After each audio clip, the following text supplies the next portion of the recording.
Rod's out in Seattle. Yes, he's in America at the moment. You're absolutely right. He'll be up early for the old Celtic Rangers game. Yeah, well, you're absolutely right. He will, because Seattle's 8 hours behind, right? What time's the game kick off tomorrow? I think it's is it 12 o'clock? Yeah, that's right. You'd have to get up at 4 a.m. in the morning and get moving on it. But the reason we're playing that is that on this day, 1975, Rod Stewart, who is a friend of yours, and I'm delighted to say certainly an acquaintance of myself and Mike Graham. We went up to Glasgow to watch the Old Firm some semi-final. plane in it he's got. Oh, just wonderful. Just beautiful hospitality. Terrific. Yeah, but once again, you overindulged. Didn't you? No, once again. Okay, Rod, get it open then. Get it open, Rod. No. I can honestly say, cross my heart and hope to die, we didn't touch a drop until we got to Scotland, believe me. And he had his two little lads with him. A terrific host, and can't speak highly enough of the guy. But he had his 5th UK #1 album with Atlantic Crossing. Oh, I got it. I bought it. Have you still got it? Yeah. Yeah, okay. And somewhere. That was at the top of the charts for 5 weeks, okay. And, talking about philosophers that we have been talking about on the show this morning, Rod's philosophy in those days was that I'm earning quite a lot of money because I have a special talent, a unique talent, and I'm entertaining millions of people around the world. And he objected quite rightly, in my view and that of many other people, to the Harold Wilson government taking 83% of his money in tax, which anybody would object to. Tom Jones moved out for the same reason. The Rolling Stones moved to the south of France for the same reason.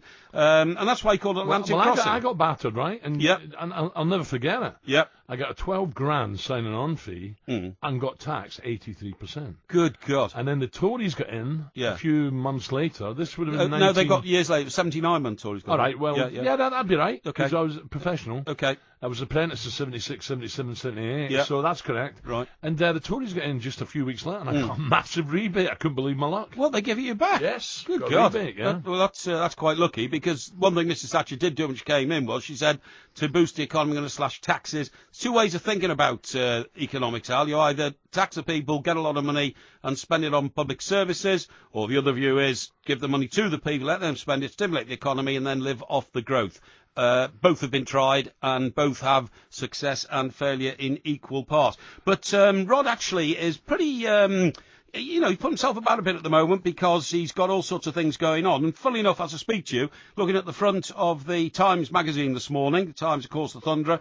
His wife's a lovely lady, Oh, beautiful lady. Lovely lady. Yeah, absolutely. And what he's talking about is he's saying, I never offended any woman, as far as I know, in the Me Too way. And it's Rod Stewart on flirting, fame, and his love for Zara. And Zara's the clothes shop, by the way. You didn't go to his snooker room or anything, did you? It is an absolute shrine to Celtic. You cannot believe it. I haven't been to Rod's home, and in fact, one of the reasons why we were actually with him that day is that we had read a piece that his house was for sale, and some, rather unkind and malicious diary columnist had said his furniture was a bit too chintzy, and that's why nobody wanted to buy his old... Yeah. Nobody wanted to buy his mansion. I mean, it was a £7.5 million home anyway, and he was just moving across Essex, as far as I know, so I've never been to his home. But anyway, when he said this is a bit unfair and all that, that's when he got in touch. And who wrote that, Mike Graham? No. A lady called Charlotte Nichol, who is the diary columnist for the Mail on Sunday. But on that day, Al, we went. Funny enough, we went to Celtic Park and Hampden in the same day, because the semi-final was at Hampden Park. It was Rangers Celtic, but there was a reception at Celtic Park for breakfast, because I think it was a midday kick-off, and we went there for breakfast and met people like John Hartson and all that, and it was just a terrific. Terrific day. Yeah, but good game. Rangers, the tails are up at the moment. Yeah, they are. That. And there's a lot. Mind you, there's only 800 Rangers supporters going to be there. And the same when Celtic go to Ibrox. It's wrong. Yeah, but they make an awful lot of noise. 800? Yeah, I know, but there used to be 6,000, now there's 800. Why is there only 800 then? They're just saying demand for season tickets or something like that. I thought there was a rule, certainly is in the English Premier League, where I think you have to give at least 5% of the tickets to the opposition. So what are we talking about here? We're talking about a stadium of about 50,000, so that would be 2,500 tickets at least. Well, it's more than that, Celtic. What is it then now? Celtic's 56? 62 or something. Oh, is it that big? I think so. 62, okay. I think in that case, if it's 5%, and sometimes it's 15%, Should be thousands. There used to be 6,000, but they've knocked it down. Yeah. Anyway, back to the texts and emails, Porky. Yes, okay. What is reference to boxing, boys? Porky says he can take it on the chin. He said, shouldn't that be chins, Alan? Oh, that's says a bit Grant harsh. the Hammer. Yeah. Where's the other one? There's a beauty here. Yeah.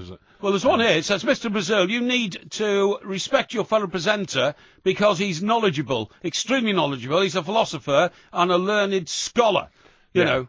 I do. But there's a City fan here. He says, Pinocchio Porky, a Butlins champion pugilist, more like Weatherspoon's champion. More like Weatherspoon's champion. A bit harsh. A quote from the greatest philosophical mind of modern times: the horse that finishes first usually wins the race. And that came from Michael Owen. By the way, Brazil is with a Z, numpty, not S. Thank you. Yes, it did indeed. Now then, what are you up to? What are you doing today? What are you up to? Oh, well, I've got so much to get on with after the show today. The show is the main thing. Well, I'll tell you in a minute. But listen, I'll tell you what I want to ask you about, Al. You, of course, live out in the country. Yes. Okay? And very pleasant. You know, been to your place, beautiful home, and you've got all those fields around. You got any goats in those fields? Goats? No. Yeah, goats, no. Right? Do you know that, according to one of my scientific journals, goats have been found to be a lot brighter than we previously thought. Really? And they can differentiate between the facial expressions of humans. And what are you saying? I should work with one? No. And the way, if you've got a herd of goats, for instance, and not a lot of people in this country have, but I mean, well, some people in Wales have, and those sort of places, right? To interact properly with a herd of goats. Stop there. It's very important. Wicket in the cricket right. or not? Guy, is he walking? He is now. There was some element of doubt as to whether the ball had carried to second slip. Moeen Ali, the man who's got to go. I think it hit the ground. Sharma finding the edge. It's one of those that the TV replays do make it look as if the ball hit just beforehand, but the umpire has decided he had his fingers underneath the ball as it was rather than the ball hitting the ground and bouncing into fingers. So he has gone, I'm afraid. I was a bit with you. I wasn't entirely sure whether it was a clean catch. But given there is this element of doubt that the TV actually creates, the on-field decision had been out, and the third umpire was happy to go along with that. So the experiment to put Moeen Ali up at 3 hasn't really succeeded. He has gone for 9, and England are now 33 for 2. Joe Root at the wicket. England lead by 6, effectively 6 for 2. Thank you, Guy. 33 for 2. I'm at the Oval next week. Oh, are you? Next Friday, yes. Oh, is that... Anyway, back to your goat story. Yeah. Now, the thing is, we should be concerned about this because you know that dairy farmers in this country are under terrible pressure because they simply can't, in many cases, make the production of milk pay. The way the economy of the dairy industry is going is that the farmers don't think they're getting the right amount of money from the supermarkets, and the supermarkets don't want to pay too much. So we might all end up having to to drink goat's milk, right? Because it'll be cheaper and easier to get herds of goats around. And so they've done this study at Queen Mary University of London. Your daughter went to university in London, UCL. Right? UCL, that's right, University College London, yeah. And what they've found out is that goats can read human emotional expressions on humans' faces. And it's one of the first indications of the ability to glean a human's mood, right? And therefore, a goat that's a happy goat is a more productive goat.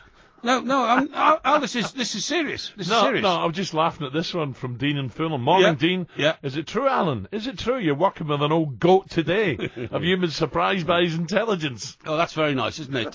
So if you just want to throw insults at me, please feel free. If you'd like to contribute something to the debate about philosophy, that would be better, because then we could all get involved. There's one here. It says, Mike, a great philosopher once wrote, naughty, naughty, very naughty. I don't know who that's from. Todd the Wolves Posty, okay. But there's one here trying to indicate that Mr. Brazil learns nothing from working with me. Well, I'm afraid over the years, Al, I think you will agree, you've learned plenty from working with me. Okay? Really? Oh, you're not agreeing? Oh, that's very nice. Dear. Hi, guys, it's Paul from Torquay. Did Porky say goat? I ain't afraid of no goat. Great show. That's of course, a play on the I Ain't Afraid of No Ghosts. Ghostbusters. Yeah, absolutely. Right, coming up 4 minutes to 12 o'clock. Keep them coming. Contact us, texting us, 8 10 89